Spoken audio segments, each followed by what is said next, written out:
Pengguna talenta yang setia akan mendengar baik sekali perbuatanmu.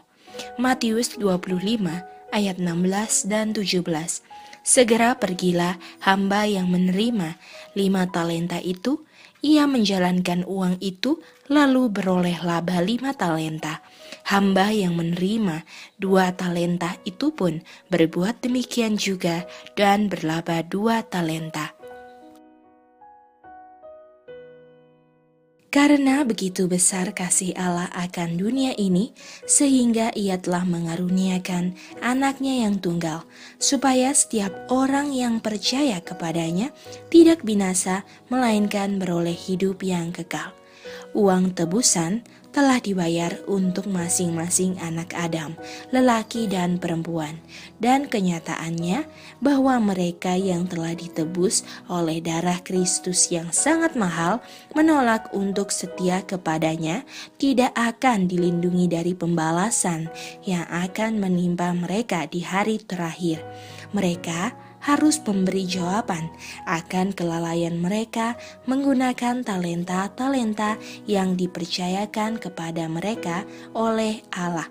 Mereka harus memberi pertanggungjawaban untuk celaan mereka melawan Pencipta dan Penebus, dan oleh perampokan kepada Allah dalam menyembunyikan talenta-talenta mereka dari pelayanannya dan mengubur pemberian-pemberian Tuhan.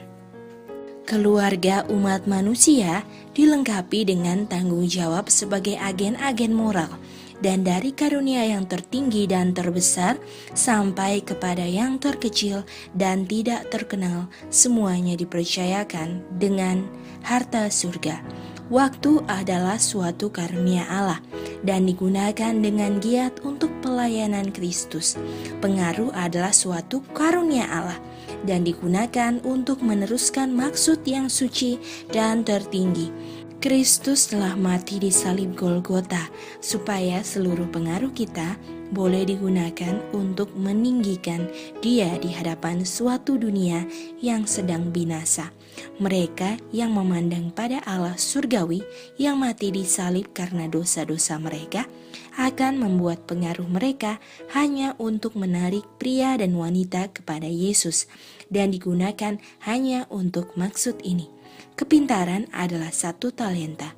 Simpati dan kasih sayang adalah talenta yang dengan suci dijaga dan dikembangkan, sehingga kita boleh memberikan pelayanan kepada Dia yang telah membayar kita sebagai miliknya. Semua yang kita miliki adalah milik Allah atau dapat menjadi milik Allah.